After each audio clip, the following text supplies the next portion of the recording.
Welcome my dear rockers, कैसे हो आप सभी दोस्तों। सोचिए आप एक बहुत बड़े रेस्टोरेंट के नंबर 1 शेफ है और कई कस्टमर्स आकर आपके डिशेस खाकर पर्सनली आपको बहुत थैंक करते हैं, आपके पास आकर आपकी बहुत तारीफ करते हैं। अब ऐसे में सोचिए एक दिन एक नया शेफ उस रेस्टोरेंट में अपॉइंट किया जाए जो आपसे बेहतर कुकिंग करता है और सब उसे बहुत पसंद करने लग जाते हैं। तो आपके मन में हम ह्यूमन टेंडेंसी होती है, आपके मन में ये परेशानी तो जरूर आएगी ना, यार मैं इतने साल से इस रेस्टोरेंट में काम कर रहा हूँ, नंबर 1 शेफ हूँ और ये कल का आया हुआ शेफ, कहीं मेरी स्किल्स इसके आगे फीकी ना पड़ जाएं। तो मूवी में हीरोइन के साथ भी कुछ ऐसा ही होने वाला है। वो अपनी पोजीशन को लेकर बहुत इनसिक्योर है। बस इतना इंट्रो बहुत है। तो चलते हैं 2007 में रिलीज हुई ये good feel romantic comedy movie जिसका नाम है नो रिजर्वेशंस। आप वीडियो को एंड तक जरूर देखें, लाइक कीजिए, शेयर कीजिए और हाँ, अगर आप चैनल पर आ गए हो ना और आपको जरा सा भी कुछ अच्छा लग गया हो तो बस सब्सक्राइब कर दीजिए, और नहीं भी लगाया तो मूवी तो पूरी देख लीजिए आप। मूवी की शुरुआत में इस कहानी की हीरोइन केट को दिखाते हैं जो अपने थेरेपिस्ट को एक डिश के बारे में बारीक डिटेल्स बता रही होती है।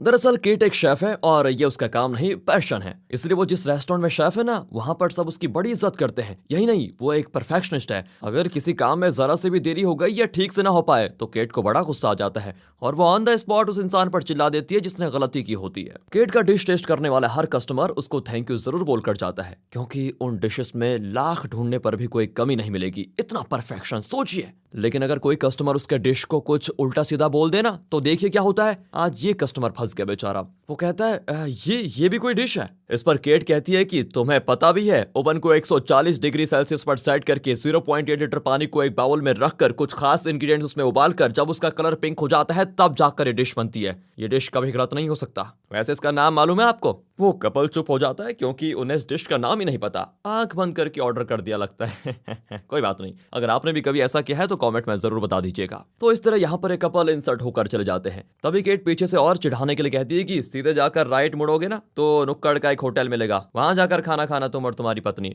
इस तरह उन्हें और इंसल्ट करके वो भेज देती है। फिर केट के इस रवैये के लिए उसकी बॉस उसको बहुत डांटती है कि कस्टमर से इस तरह कोई पेश आता है। बेस्ट शेफ का ये मतलब नहीं कि तुम लोगों को इंसल्ट करती फिरो, समझ गई? दरअसल केट का ये गुस्सा कम करने के लिए उसकी बॉस ने उसको एक थेरेपिस्ट के पास भेजा होता है। तो इस तरह चल रही थी केट की लाइफ। केट अकेले के अपार्टमेंट में रहती है, घर जाकर आराम से सो जाती है और सुबह जल्दी उठकर सी शोर पर जाती है और रेस्टोरेंट के लिए क्रैब, लॉबस्टर्स, फिश वगैरह खुद सेलेक्ट करके भिजवाती है। फिर अपने लिए फिश खरीद कर घर आती है। उसे उसकी दीदी का कॉल आता है जो बताती है सुनो, आज रात मैं और मेरी बेटी जोए तुम्हारे घर पर आ रही हैं। ठीक है कहकर केट फोन काट देती है। वो बाहर निकलती है तो निचली फ्लोर का एक आदमी जिसका नाम मिच है, वो कहता है मैं आपसे बहुत बार डिनर डेट के लिए रिक्वेस्ट कर चुका हूँ, आज चलिए ना मेरे साथ डिनर पर केट काम का बहाना करके आराम से निकल जाती है और सीधे पहुंचती है थेरेपिस्ट के यहाँ पर। थेरेपिस्ट से काउंसलिंग सेशन लेने के बाद वो उसको एक स्पेशल डिश बना कर देती है। वो भी मजे से खाते हुए पूछता है क्या तुम्हारा कोई बॉयफ्रेंड है या फिर नहीं, और शादी वगैरह करने का इरादा भी है तुम्हारा? केट बताती है कि 5 साल पहले था मेरा एक बॉयफ्रेंड, लेकिन उससे बात जमी नहीं, फिर हम अलग हो गए। अब केट एक रेस्टोरेंट आती है और अपने काम में बिजी हो जाती है। तब उसे कॉल आता है और खबर सुनकर केट भागकर हॉस्पिटल पहुंचती है। दरअसल केट की दीदी और उसकी बेटी का एक्सीडेंट हो गया था जिसमें दीदी स्पॉट पर मर गई। डॉक्टर पूछता है कि बच्चे के पिता को इन्फॉर्म कर दो। केट भी कहती है इसके पिता को तो मैंने कभी देखा तक नहीं। जोई को जरा चोट आई होती है तो वो बेहोश हो जाती है। होश आने पर वो केट से अपनी माँ के बारे में पूछती है तो केट कुछ कह भी नहीं पाती और बेचारी रो पड़ती है। जोई समझ आती है कि उसकी माँ अब नहीं रही, बहुत रोती है बेचारी। जोई को हॉस्पिटल में छोड़कर केट अगले ही दिन फिर काम पर जाती है। अब सब उसको बड़ी अजीब नजरों से देखते हैं। बॉस भी कहती है कि तुम कुछ दिनों की छुट्टी ले लो और अपनी दीदी के लिए शोक ना मनाओ, ऐसा होता रहता है लाइफ में। अभी तुम्हारा काम उस बच्चे के साथ कुछ वक्त बिताना है, वो करो। पर केट भी कहती है नहीं मैं मैनेज कर लूंगी और वो काम में लग जाती है इस तरह। पर उससे काम होता नहीं। वो अपना दर्द छुपाने की बड़ी कोशिश करती है लेकिन आखिर में स्टोर रूम में जाकर फूट फूट कर रोने लग जाती है। बॉस उसे फिर समझाती है तो वो हॉस्पिटल जाती है और रोज जोई के लिए अच्छे डिशेस बनाकर लाती है। लेकिन जोई भी अभी सदमे से बाहर नहीं निकली। वो केट से ठीक से बात तक नहीं कर पाती। कुछ दिन के बाद उसे डिस्चार्ज कर दिया जाता है तो केट उसे अपने घर ले आती है।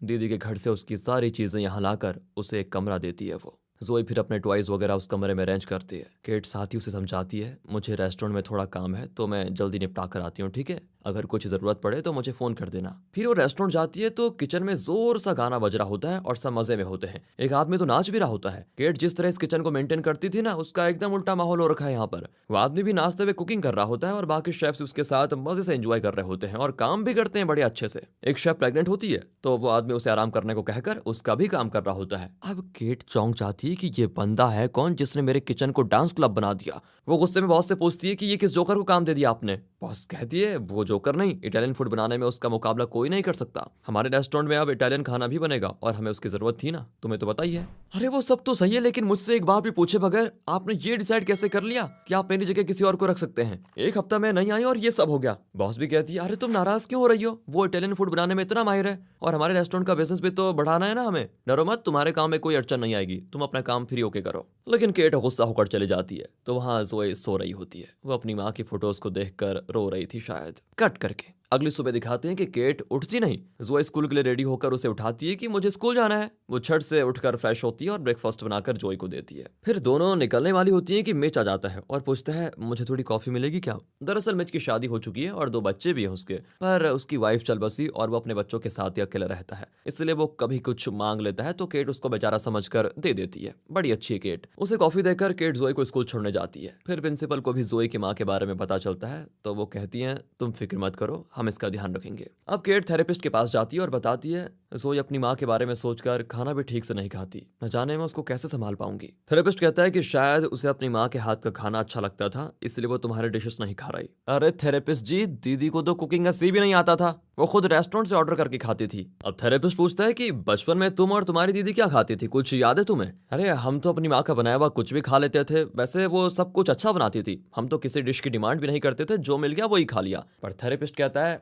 ये तो बहुत बढ़िया है, लेकिन तुम्हें नहीं पता आजकल के बच्चे वैसे नहीं है, उनकी पसंद नापसंद को देखकर ही खाना बनाना पड़ता है। एक काम करो, तुम फिश फिंगर्स बना कर दो, बच्चों को बहुत पसंद होता है। ठीक है, आज ही ट्राई करती हूँ, कहकर वो जोए को स्कूल से घर लेकर आ जाती है। फिर वो उसे फिश फिंगर्स बनाकर देती है तो जोए के बारे में और जानने के लिए उसका फेवरेट कलर, फेवरेट डिश वगैरह सब कुछ पूछती है। लेकिन जोए को अभी भी बहुत अंदर से सदमा होता है। वो किसी बात का ठीक से जवाब नहीं देती और ना ही खाना ठीक से खा पाती है। केट को तो वापस काम पे जाना होता है तो उसने जोए के लिए एक केयर टेकर अरेंज की होती है। तभी कॉलिंग बेल बजता है और केयर टेकर आ जाती है, जो कुछ ज्यादा ही है और ट्रेंडी लगती है। खैर छोड़िए, उसे सब कुछ समझाकर केट रेस्टोरेंट के लिए निकल जाती है। वहाँ वो नया शेफ म्यूजिक बजाकर आराम से कुकिंग कर रहा होता है। वैसे हीरो का इंट्रो तो दिया ही नहीं मैंने। ये नया शेफ है, कहानी का हीरो, नाम है इसका निकोलस। केट उसको डांटती है कि काम करना है तो सीरियसली करो, ये नाच गाने से कोई डिश नहीं बनती समझे, कहकर म्यूजिक ऑफ कर देती है वो। पर निकोलस उसके रवैया का बुरा नहीं मानता। तब वो प्रेग्नेंट शेफ और एक वेट्रेस निकोलस से हंस कर बातें करती है, जिसको देखकर केट को और गुस्सा आ जाता है। अब लंच टाइम में निकोलस सबको नूडल्स बना कर देता है, पर केट तो खाने से मना कर देती है। निकोलस कहता है, अरे ये मेरी स्वर्गवासी नानी की स्पेशल रेसिपी है, क्या इसे भी टेस्ट नहीं करेंगी आप? इस तरह वो कुछ ज्यादा ही सेंटिमेंटल होकर कहता है तो केट एक स्पून टेस्ट कर ही लेती है।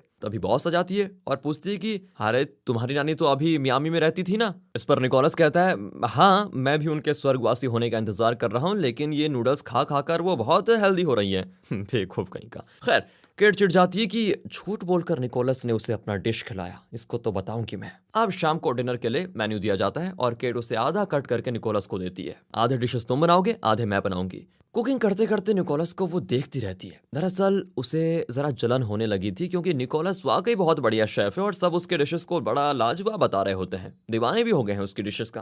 केट को ये डर है कि कहीं ये मुझसे बेहतर साबित ना हो जाए, लेकिन निकोलस को ऐसी कोई परेशानी नहीं होती, वो साफ दिल का है। वो केट से बहुत ही कैजुअली बात करता है और पूछता है, आप जो स्पेशल सॉस बनाती है वो किससे सीखा, वैसे आपको कुकिंग में इंटरेस्ट कैसे आया? इस तरह चबर चबर बातें करता रहता है। अब उसका ऐसा करना केट को बहुत डिस्टर्ब करता है और वो अपने डिशेस ठीक से बना नहीं पाती। वो निकोलस को डांट देती है, लेकिन वो पूछता है, अरे मैंने ऐसा क्या कर दिया कि आप मुझसे हमेशा चिड़ी भी रहती हैं? केट उसे फ्रैंकली बता देती है कि एक हफ्ते में तुम मेरी कई सालों की मेहनत को हड़पना चाहते हो, है ना? और सोच लो, दिल में सपने मत देखो, ऐसा कभी नहीं होगा, कहकर केट गुस्से में स्टोर रूम चली जाती है। पर निकोलस वहां भी चला जाता है। इतने में बॉस आकर पूछती है कि अरे तुम दोनों के बीच प्रॉब्लम क्या है? निकोलस बताता है कि केट को मेरा यहाँ काम करना अच्छा नहीं लगता, हमेशा मुझसे चिढ़कर बात करती रहती है। देखिए, अगर आपको मेरे यहाँ होने से तकलीफ होती है तो मैं अभी के अभी काम छोड़कर चला जा रहा हूँ, कहकर वो अपना शेफ कोट उतारने लग जाता है। अब बॉस उसे रोकने की कोशिश करती है तो केट कहती है, अरे ज्यादा सीन क्रिएट मत करो समझे, मुझे तुमसे कोई प्रॉब्लम नहीं है, अपना काम करो जाओ बस। हाँ, मुझे डिस्टर्ब मत करो और मुझे अपना काम करने दो चुपचाप। तब जाकर निकोलस रुकता है।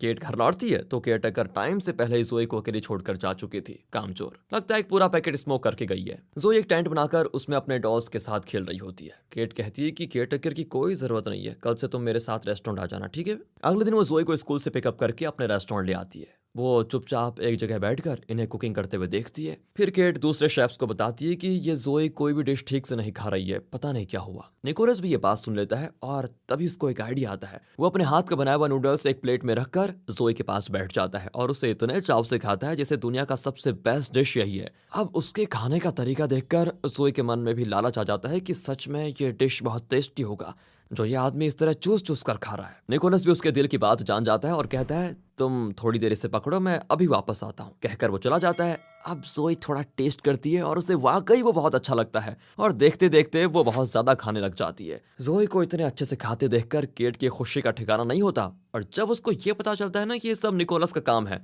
तो भाई उसे मुड़कर थैंक यू करना ही पड़ता है। फिर वो जोई को घर लाकर सुला देती है आराम से। अब अगली सुबह 4 बजे उसे भी उठाकर केट फिश खरीदने के लिए जाती है। फिर दोनों घर आकर आराम से सो जाती है और जब आंख खुलती है तो ओह स्कूल के लिए देर हो गई। पर जल्दी जल्दी जोई को रेडी करके केट उसे स्कूल छोड़ जाती है और उस प्रेग्नेंट शेफ के साथ एक स्टोर रूम में जाकर रेस्टोरेंट के लिए कुछ चीजें खरीदती है। लेकिन तभी अचानक उसको लेबर पेन शुरू हो जाता है। केट फिर उसको हॉस्पिटल में एडमिट करके घर आती है तो याद आता है कि जोई को तो स्कूल से लाना भूल ही गई। वो जल्दी जल्दी स्कूल जाती है तो जोई रोट कर बैठी होती है क्योंकि सारे बच्चे जा चुके थे।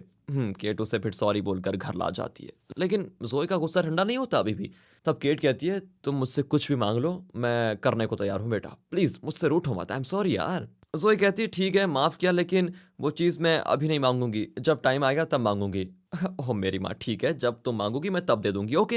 ये कहकर जोई को मना लेती है। वक्त के गुजरते जोई केट के साथ बड़ी खुश रहने लग जाती है और रेस्टोरेंट में जाकर वो भी निकोलस के साथ बहुत मजे करती है। सभी निकोलस का बनाया वो लंच खाते हैं पर केट मना कर देती है। उससे मतलब अभी भी अंदर थोड़ा ईगो है, लेकिन जोई के कहने पर वो उस डिश को फिर खा ही लेती है। अब वो घर जाती है तो जोई कहती है उस दिन आपने याद है ना प्रॉमिस किया था कि मेरे लिए कुछ भी करेंगी, क्या मैं कुछ मांगू? हाँ हाँ जरूर मांगो, तुम मांगो। जोई केट के कान में कहती है कल संडे है ना, रेस्टोरेंट में भी काम नहीं होगा तो आप निकोलस को घर बुलाइए क्योंकि मुझे उसके हाथ का वो इटालियन डिश बहुत पसंद है। अब केट को निकोलस से इस तरह पूछना बड़ा अजीब लगता है, लेकिन जोई की खुशी के लिए वो कुछ भी कर सकती है। वो निकोलस से पूछ ही लेती है। वो भी इटालियन फूड बनाने के लिए एकदम रेडी हो जाता है, सारे इंग्रेडिएंट्स भी वो खुद लेकर आता है। केट उससे पूछती है क्या मैं कुछ मदद करूं? निकोलस कहता है अरे तुम चुपचाप जाकर बैठ जाओ, आज मैं और जोई मिलकर कुकिंग करेंगे। फिर वो एक बॉक्स को फ्रिज में रखकर कहता है इसे कोई हाथ मत लगाना, ठीक है? फिर निकोलस और जोई मिलकर आराम से कुकिंग करते हैं। कुकिंग का काम जितना मुश्किल है ना उतना ये लोग एंजॉय करके सारे डिशेस बनाते हैं। फिर एक टेंट बनाकर तीनों बैठकर कैंडल लाइट में आराम से खाते हैं। जोई फिर इनके साथ गेम्स खेलती है और वो इतनी खुश होती है जितनी वो पहले कभी नहीं थी। जोई फिर थक करके सो जाती है।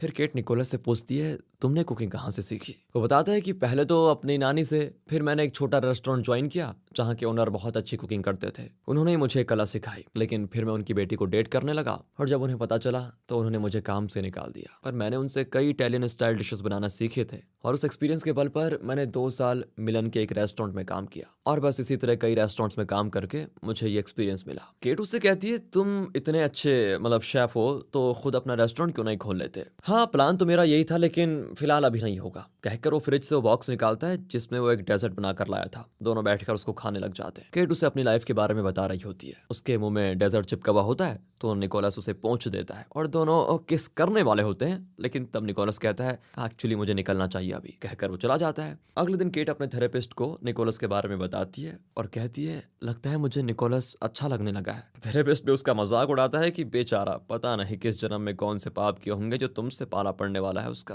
केट भी हंसकर वहां से निकल जाती है और जोई को स्कूल जाती है। प्रिंसिपल कहती है जोई आजकल क्लास में सोती रहती है, क्या प्रॉब्लम है? मैंने पूछा तो कहती है रोज शाम को मैं रेस्टोरेंट में काम करती हूँ और रात तक वहीं रहती हूँ, इसलिए मुझे नींद आ रही है, ऐसा कहती है वो। आप जानती भी हैं अगर चाइल्ड वेलफेयर डिपार्टमेंट को पता चला कि आप एक छोटी बच्ची से काम करवा रही है तो वो जोई को आपसे अलग कर देंगे और उसे कहीं और रखेंगे। केट कहती है आपको गलतफहमी हुई है, वो वहां पर काम नहीं करती बल्कि काम मैं करती हूँ। एक्चुअली मैं उसे घर में अकेला नहीं छोड़ सकती ना, इसलिए अपने साथ रेस्टोरेंट लेकर जाती हूँ। खैर आपने कह दिया तो आज के बाद मैं उसे रेस्टोरेंट नहीं लेकर जाऊंगी। अब जोई को नहीं पता तो वो बड़ी खुश होती है कि मुझे आज भी रेस्टोरेंट में जाकर निकोलस से मिलना पड़ेगा और मजा आएगा मतलब। लेकिन केट मना कर देती है और उसे प्रिंसिपल की बात समझाती है। वो बहुत रोती है क्योंकि उसे कुछ दिन के लिए जो खुशी मिली थी वो सब उससे छिन जाएगी, लेकिन केट नहीं मानती और उसे घर लाती है। जोई भी गुस्सा होकर केट से बात नहीं करती और अपनी माँ की फोटोज को देखने लगती है। और कोई रास्ता न पाकर केट मिच के पास जाकर कहती है कि जब तक मैं रेस्टोरेंट से ना लौटूं क्या आप जोई को देख लेंगे? वो भी मान जाता है। फिर केट रेस्टोरेंट जाती है तो सारा काम निपटाकर निकोलस उसे ड्रिंक करने के लिए पूछता है। पहले तो केट ना कर देती, लेकिन वो कन्विंस कर ही लेता है और दोनों किचन में बैठकर ड्रिंक करते हैं, डिनर भी। फिर दोनों मिच के घर जाते हैं। मिच ने जोई का बड़ा अच्छे से ख्याल रखा होता है। केट निकोलस को उससे मिलवाती है और थैंक यू कहकर जोई को घर लेकर आ जाती है। निकोलस भी अपने घर के लिए निकलता है तो जाने से पहले केट को किस कर देता है और लगता है दोनों एक दूसरे से प्यार करने लगे हैं। फिर जोई अपनी माँ के साथ ली हुई वीडियोस को देखकर बहुत रो रही होती है। तब केट उसके पास बैठकर उसे दिलासा देती है। सुबह जोई कहती है कि आज स्कूल जाने का मन नहीं है मेरा। केट भी कहती है फिर तो मुझे भी रेस्टोरेंट जाने का मन नहीं है, और ये कहकर केट आज छुट्टी ले लेती है। फिर क्या था, सारा दिन दोनों घर पर बैठकर नए नए गेम्स खेलते हैं, बहुत इंजॉय करते हैं। दूसरी ओर रेस्टोरेंट में केट के ना आने से सारे डिशेस निकोलस को बनाने पड़ते हैं और दूसरों को सुपरवाइज भी करना पड़ता है। वो सब कुछ करता है और जरा सी भी टेंशन नहीं लेता। बॉस तो दंग रह जाती है कि एक आदमी इतना सब कुछ संभाल सकता है। वो कहती है काम करती हूँ, मैं तुम्हें परमानेंट शेफ बनाना चाहती हूँ और तुम्हारे टैलेंट डिशेस का एक अलग काउंटर बनाना चाहती हूँ। फिर निकोलस केट के बारे में सोचता है कि न जाने उसे कैसा लगेगा। वो बॉस से कहता है कि अभी डिसाइड मत कीजिए, मैं केट से बात करके आपको बताता हूँ। उस रात वो एक डिश लेकर केट के घर जाता है। उसकी आंखों पर पट्टी बांधकर वो डिश को टेस्ट करवाता है और उसके इंग्रेडिएंट्स बताने को कहता है। वो भी छोटे से छोटा इंग्रेडिएंट बता देती है। फिर दोनों किस करते हैं और थोड़ा रोमांस भी चलता है। अगले दिन निकोलस और जोई मिलकर एक पैनकेक बनाते हैं। जोई कहती है क्यों ना हम तीनों मिलकर एक रेस्टोरेंट खोलें जिसमें आप दोनों कुकिंग करना और मैं आपको सर्व करूंगी। अब सब ये हंस देते हैं और फिर वो मार्केट जाते हैं जहाँ केट एक ग्रीन लीफ खरीदती है। वो निकोलस को बताती है कि इस लीफ से मैं अपना स्पेशल सॉस बनाती हूँ, तुम्हें पता है, और मैं तुम्हें बना कर दूंगी इस बार। उसके बाद तीनों मिलकर शहर घूमते हैं, मजे करते हैं। अब अगले दिन दोनों रेस्टोरेंट में होते हैं जहाँ दूसरे शेफ्स निकोलस से कुछ डिशेस के बारे में डाउट पूछ रहे होते हैं। निकोलस के आने से पहले सभी केट से पूछा करते थे, लेकिन अब पासा पलट चुका है और ये देखकर केट को थोड़ी जेलसी तो जरूर होगी यार। यहाँ तक कि बॉस भी केट से नहीं निकोलस से ही हर बात पूछती है। अब केट निकोलस को अकेले में जाकर कहती है मैं 2 दिन नहीं आई तो तुमने सब कुछ है अपने कंट्रोल में ले लिया, तुम मेरी जगह लेना चाहते हो ना। निकोलस उसे समझाने की बहुत कोशिश करता है कि अरे ऐसा नहीं है यार, पर केट उसकी बात सुनने की मानसिक स्थिति में नहीं होती। गुस्से में निकोलस बाहर चला जाता है। अरे उससे भी तो गुस्सा आएगा क्योंकि वो जानबूझकर थोड़ी कर रहा था। घर पर जोई पूछती है कि आज तुम्हारे साथ निकोलस क्यों नहीं आया। केट कहती है उसका अपना घर नहीं है क्या जो हमेशा यहाँ पड़ा रहेगा, नहीं आएगा वो, तुम जाओ सो जाओ। जोई को लगता है ये पता नहीं, वो भी जाकर सो जाती है। उसे बुरा लगता है यार। तब केट को निकोलस का वॉइस मैसेज आता है कि देखो मैं तुम्हारी जगह नहीं लेना चाहता, तुम समझ क्यों नहीं रही हो। बॉस ने मुझे कुछ रिस्पॉन्सिबिलिटीज दी है, लेकिन मैंने तो उन्हें साफ कह दिया था कि मैं तुमसे बात करूंगा पहले, और तुम्हें जो पसंद नहीं होगा मैं वो काम नहीं करूंगा। और ये सब कुछ जाने बगैर तुम न जाने क्या क्या सोचकर मुझसे गुस्सा हो गई। और अब केट गिल्टी फील करती है कि मैंने बहुत बड़ी गलती कर दी। अगले दिन केट रेस्टोरेंट जाती है तो निकोलस काम छोड़ चुका था। अब बॉस केट को ढूंढती है कि एक बात बताओ, तुम अपने आप को समझती क्या हो। 2 दिन जब तुम नहीं आई ना तो निकोलस ने अकेले पूरे किचन को संभाला था। तुम्हारे वाले डिशेस भी उसने खूब बखूबी बनाए थे। और क्या तुम जानती हो कि वो कितना एक्सपीरियंस और टैलेंटेड शेफ है। तुम कुछ भी करो, मेरे लिए निकोलस जैसा एक अच्छा टैलेंट शेफ ढूंढ कर लेकर आओ कैसे भी करके। केट ये समझ में नहीं आता कि अब वो करे क्या। वो कई शेफ्स को इंटरव्यू करती है लेकिन उसे कोई ठीक लगता ही नहीं। जोई भी बार बार निकोलस के बारे में पूछती रहती है कि वो कब आएगा कब आएगा। अब अगले दिन जोई घर पर नहीं होती। केट उसे हर जगह ढूंढती है और आखिर में निकोलस को कॉल करती है। वो भी अपनी कार लेकर आ जाता है और फिर दोनों मिलकर जोई को ढूंढते हैं। कहाँ गई यार, वो कहीं नहीं मिलती। निकोलस को लगता है कि शायद वो अपनी माँ की कब्र पर होगी। उसका अंदाजा ठीक था। जोई वहीं बैठी होती है। वो कहती है मैं मम्मी को बहुत मिस कर रही हूँ। फिर केट उसे दिलासा देती है कि मम्मी बेटा हमेशा तुम्हारे साथ रहेगी, तुम टेंशन मत लो, कहकर वो उसे गले लगा लेती है। निकोलस फिर दोनों को घर छोड़ता है और तब केट उससे माफी मांगती है कि मैंने जल्दबाजी दिखाई और तुम्हें न जाने क्या क्या कह दिया, इसके लिए सॉरी, मुझे माफ कर दो यार और प्लीज वापस रेस्टोरेंट ज्वाइन कर लो। निकोलस कहता है कोई बात नहीं, काम छोड़कर मैंने अच्छा ही किया वैसे, क्योंकि मुझे सैन फ्रांसिस्को में एक बड़े रेस्टोरेंट में एग्जीक्यूटिव शेफ की पोजीशन मिली है और पता है कल रात को मेरी फ्लाइट है। ये कहकर वो केट से विदा लेकर निकल जाता है। अगले दिन केट काम कर रही होती है लेकिन वो परेशान है कि अब निकोलस यहाँ कभी नहीं आएगा। तभी कस्टमर उसका बनाया हुआ मीट खाकर कहता है अरे ये तो ठीक से पका ही नहीं। केट इस बार गुस्सा नहीं होती बल्कि उसे दोबारा वो डिश बनाकर देती है। इस बार वो कहता है कि ये मीट फ्रेश नहीं है। तो इस बार तो केट चिढ़ जाती है और सच में कच्चा मांस ले जाकर उसके सामने रखकर कहती है ये लो इसे खा लो, ये सबसे फ्रेश मीट है, खाओ इसे खाओ इसे। बॉस उसे फिर डांटती है तो वो अपना शेफ कोट उतार कर कहती है अरे नहीं चाहिए मुझे ये नौकरी जिसमें ऐसे बेहुदा लोगों के लिए मुझे कुक करना पड़े, कहकर वो चली जाती है। अगले दिन वो अपने थेरेपिस्ट से मिलती है और सब कुछ उसे बताती है कि कल मैंने ये सब कुछ कर दिया। थेरेपिस्ट कहता है कि तुम्हें लाइफ में वही काम करना चाहिए जिससे तुम्हें सबसे ज्यादा खुशी मिलती हो। केट वही करती है। वो घर जाकर उस ग्रीन लीफ से अपना स्पेशल सॉस बनाती है और उसे लेकर निकोलस के घर जाती है जो कि सैन फ्रांसिस्को जाने की तैयारी कर रहा है। वो कहती है ये वो सॉस है जिसके बारे में तुम अक्सर पूछते थे ना, ये मैं तुम्हारे लिए बनाकर लाई हूँ, इसे टेस्ट करके बताओ कैसा बना है और क्या तुम सच में मुझसे दूर जा रहे हो, मत जाओ ना यार। ये कहकर केट उसे अपने दिल की बात साफ साफ बता देती है कि मैं तुमसे प्यार करती हूँ। फिर क्या था, निकोलस सैन फ्रांसिस्को नहीं जाता और अगले सीन में दिखाते हैं जैसा जोई ने कहा था, निकोलस, केट और जोई मिलकर अपना एक रेस्टोरेंट खोलते हैं। निकोलस और केट कुकिंग करते हैं और पहले दिन जोई उनके डिशेस को सर्व करती है। इस तरह बन गई इनकी हैप्पी फैमिली और इसी के साथ हैप्पी एंडिंग के साथ ये मूवी होती है दोस्तों यहाँ पर खत्म। मुझे मालूम है ये वीडियो तो आपको अच्छी लगी होगी, लाइक कीजिए और अगर एक्सप्लेनेशन अच्छा लगा हो तो सब्सक्राइब भी, और नौटंकी थोड़ा ज्यादा हो गई हो तो उसके लिए माफी। मिलते हैं अगली वीडियो में, ध्यान रखिए अपना and finally thanks for watching.